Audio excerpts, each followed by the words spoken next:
Istanbul abrite une importante population de chats errants, estimée entre 100 000 à plus d'1 million de bêtes. Les citoyens turcs les considèrent comme des animaux de compagnie appartenant à la communauté. Deux dictons pour illustrer le culte du chat. Les chats sont conscients de l'existence de Dieu, tandis que les chiens croient que les gens sont Dieu. Si vous avez tué un chat, il vous faut construire une mosquée pour être pardonné par Dieu.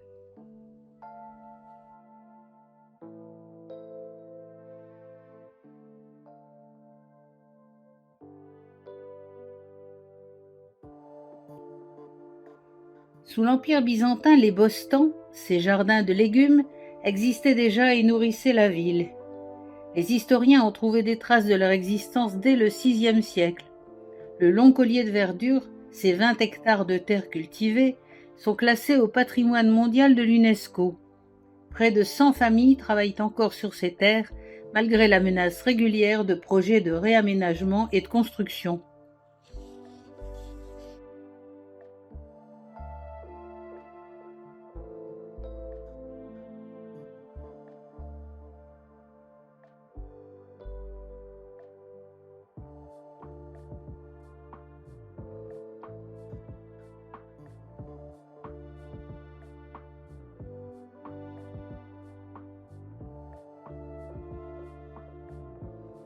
La porte de Xylokerkos ou porte de Belgrade doit son nom au fait qu'elle donne sur un amphithéâtre en bois en dehors des remparts. Selon une légende rapportée par Nicétas Choniates, la porte fut murée en 1189 par l'empereur Isaac II Ange en raison de la croyance que l'empereur romain Frédéric Barberousse entrerait dans la ville par cette porte. La porte de Xylokerkos, rouverte en 1346, sera murée de nouveau lors du siège de 1453 et ne sera réouverte qu'en 1886, ce qui explique son premier nom ottoman de Kapali Kapi, la porte close.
Nous passons devant des ruines magnifiques.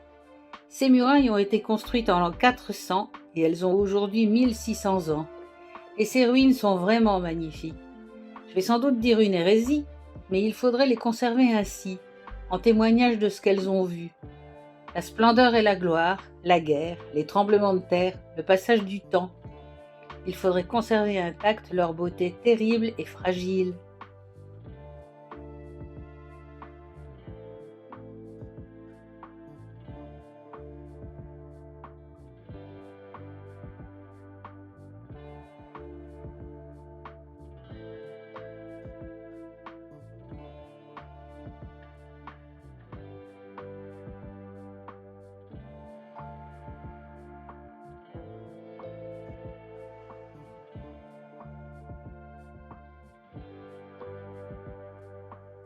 La porte de Silivri ou porte de la Source. Celle-ci n'est pas très large mais jolie. Les voitures qui traversent les remparts à cet endroit doivent passer une à une, avec bien souvent des habitants du quartier qui aident à la circulation et en profitent pour vendre des bouteilles d'eau.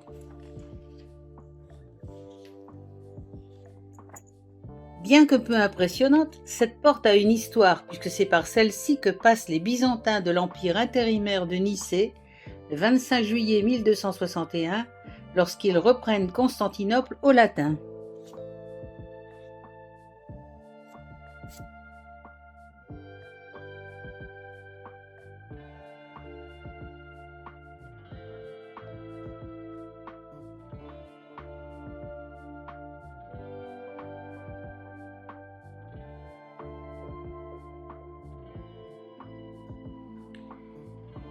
La petite mosquée Hadim Ibrahim Pacha a été conçue par l'architecte impérial ottoman Mimar Sinan en 1551 pour le grand vizir de Souleyman le Magnifique.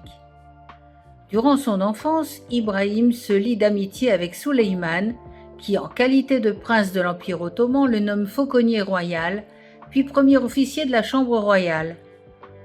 Devenu sultan, Souleyman élève son ami au rang de grand vizir, alors qu'il n'est âgé que de 30 ans. Cette même année, Ibrahim épouse Hatice, sœur du sultan, ce qui renforce encore l'intimité avec ce dernier. Hélas, les 13 années au poste de grand vizir, sa réussite rapide et l'accumulation de ses richesses lui attirent l'inimitié de nombreux courtisans, qui laissent entendre à Souleyman que celui-ci le trahit et fomente une révolte contre lui. Influencé par son épouse Hurrem, Souleyman ordonne le 15 mars 1536 l'exécution du vizir au palais de Topkapi. La mosquée est décorée de panneaux en tuiles colorées d'Iznik. La coloration violette est caractéristique du style damas de la poterie d'Iznik et assez inhabituelle sur les carreaux.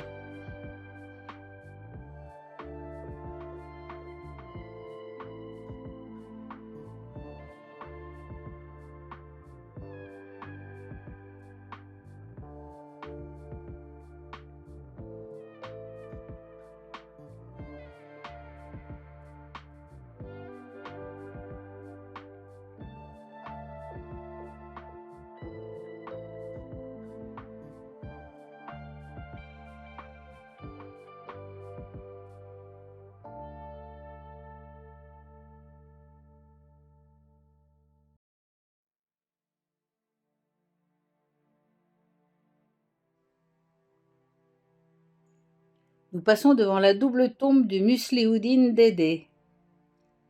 Ces tombes abritent soit un guerrier venu à Istanbul avec Abu al-Ansari selon une source, soit il s'agit de Muslihuddin Dede, un porte-drapeau de Mehmed II selon d'autres écrits. On dit qu'il est tombé martyr devant Silivri Capı, percé d'une flèche qui a transpercé son cœur. Pour l'honorer, on l'enterra donc secrètement dans l'une des deux tombes jumelles, qui à l'origine était en bois. Le toit en bois d'une tombe a été brûlé dans un incendie en 1925. On a reconstruit les deux tombes sans savoir vraiment qui s'y trouve et dans laquelle.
La porte Mevlana, anciennement connue sous le nom de porte de Rhégium ou porte de Roussios ou porte des Rouges, en référence à la faction qui aurait pris part à sa restauration Dans les années 445-447, après qu'un tremblement de terre ait fortement endommagé la muraille, au moment où Attila le Hun avançait sur Constantinople avec sa horde d'or.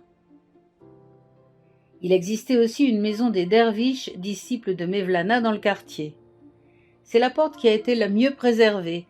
Elle reste en grande partie similaire à sa structure originelle, qui date du 5e siècle.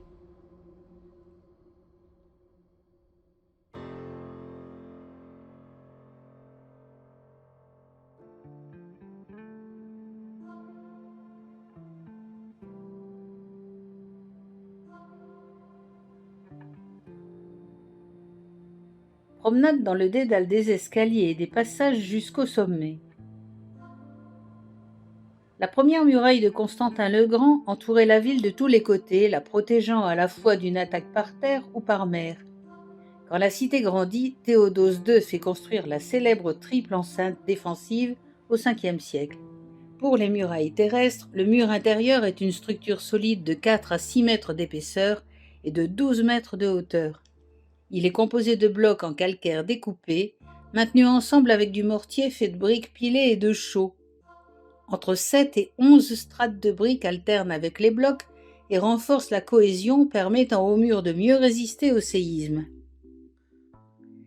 Le mur contient 96 tours, principalement carrées. Ces tours font de 15 à 20 mètres de haut pour 10 à 12 mètres de large et sont placées à des distances irrégulières en fonction de la topographie. Chaque tour dispose d'une terrasse crénelée à son sommet. L'intérieur est souvent composé de 2 étages qui ne communiquent pas entre eux. L'étage inférieur, qui donne sur le principal mur de la cité, est utilisé comme lieu de stockage, tandis que l'étage supérieur, relié au chemin de ronde du rempart, possède une fenêtre servant à observer l'ennemi et à tirer des projectiles.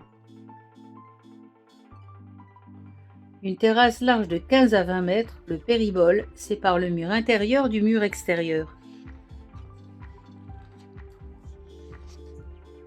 Le mur extérieur mesure 2 mètres de large à la base et comprend plusieurs chambres archées au niveau du péribole.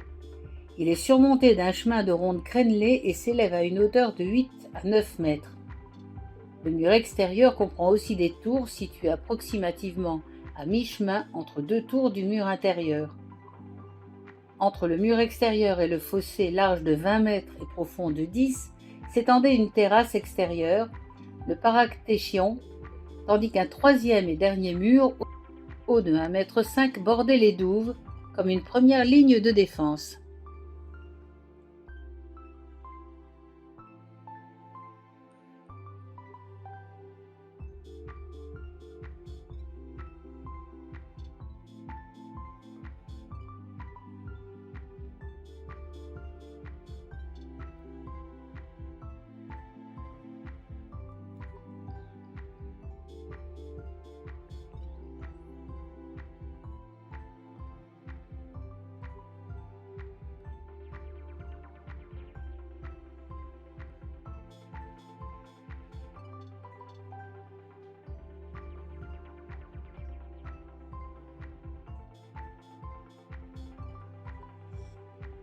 Et on sort dans le soir tombant.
Le lendemain, on reprend au même endroit.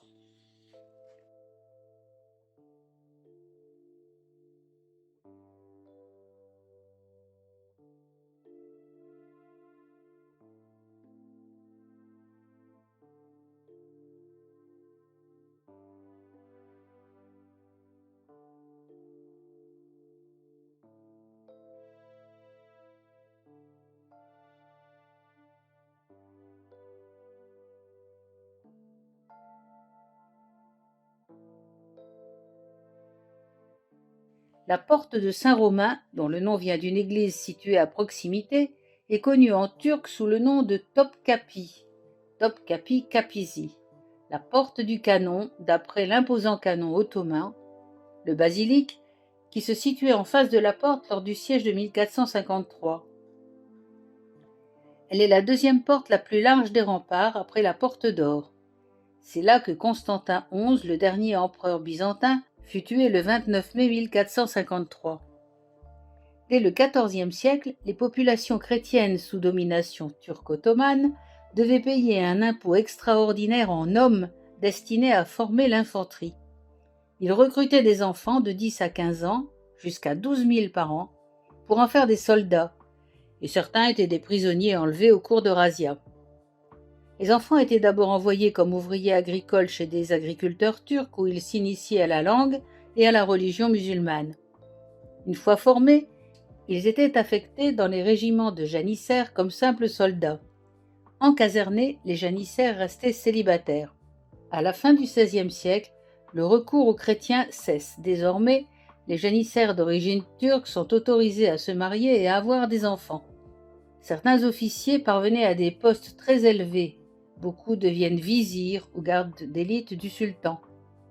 Mais devenus dangereux pour la tranquillité des sultans, les janissaires seront exterminés en 1826 sur l'ordre du sultan Mahmoud II. La mosquée Mirima Sultan est une mosquée ottomane du XVIe siècle située près de la porte d'Andrinople. Elle a été commandée par Mirima Sultan, la fille de Soliman le Magnifique, et conçue par l'architecte Mimar Sinan. Située au sommet de la 6e colline, près du point culminant de la ville, cette mosquée est un point de repère important.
La porte de Charisius ou d'Andrinople ou d'Édirne n'est pas très spectaculaire. Et c'est pourtant là que Constantin XI, le dernier empereur byzantin, est positionné lors du siège de 1453. Et c'est par cette porte que Mehmed II fait son entrée triomphale au moment de la conquête de la cité. Elle se situe au sommet de la 6e colline de la ville, qui est aussi son point culminant, 77 mètres de haut. Et c'est là que les janissaires plantèrent leur drapeau le jour de la victoire.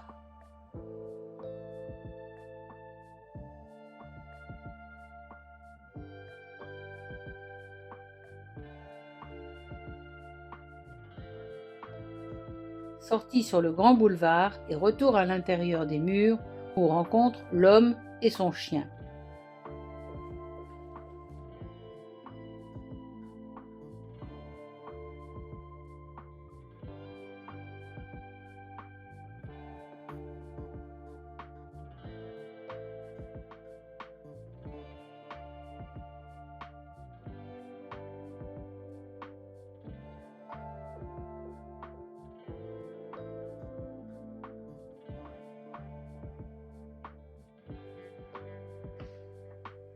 L'église Saint-Sauveur est l'un des plus beaux exemples d'église byzantine. Construite au 5e siècle hors des murs de Constantin, on lui donne le nom de In Cora, c'est-à-dire dans la campagne. Elle gardera son nom même après la construction des murs de Théodose qui l'inclut désormais dans les fortifications. Son plan en croix grecque servit jusqu'au XVIIIe siècle de modèle à toutes les églises orthodoxes d'Istanbul. En 1511, l'église est convertie en mosquée par les Turcs ottomans avec l'ajout d'un minaret. Les mosaïques et les fresques sont recouvertes de chaux mais ne sont pas détruites. Malheureusement, avec ce traitement plus les tremblements de terre fréquents dans la région, ces chefs-d'œuvre ont beaucoup souffert. Elle subit le même sort que Sainte-Sophie. Musée en 1948, on restaure ses mosaïques. Redevenue mosquée en 2020, l'existence des mosaïques représentant des figures humaines est de nouveau en péril. Saint-Sauveur in Cora est inscrite au patrimoine mondial de l'UNESCO depuis 1985.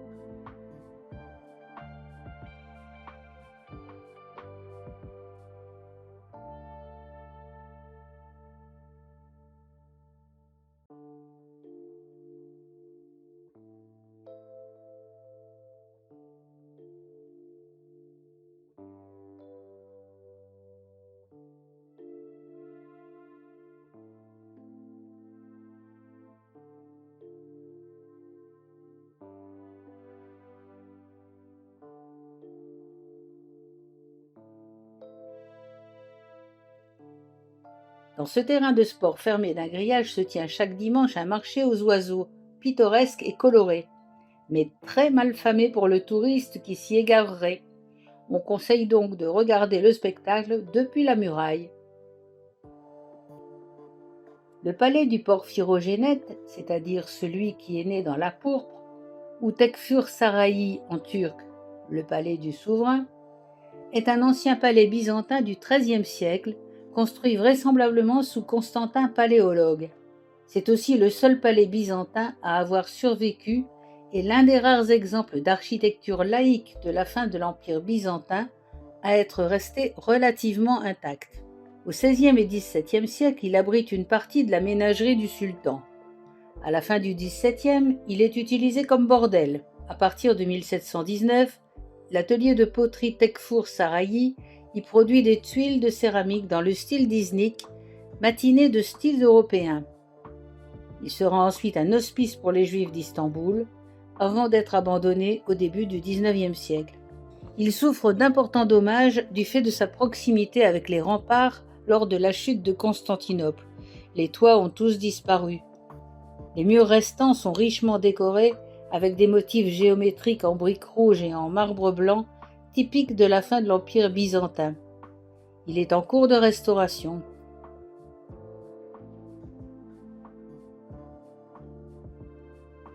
Et puis on arrive à la butte du palais des Blachern qui fait face à la Corne d'Or.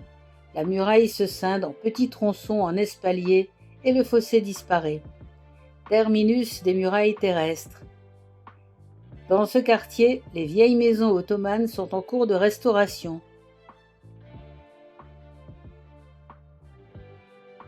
Et on descend vers le Bosphore où l'on pourra prendre le bateau pour une promenade vers la rive asiatique. Mais ceci est une autre histoire.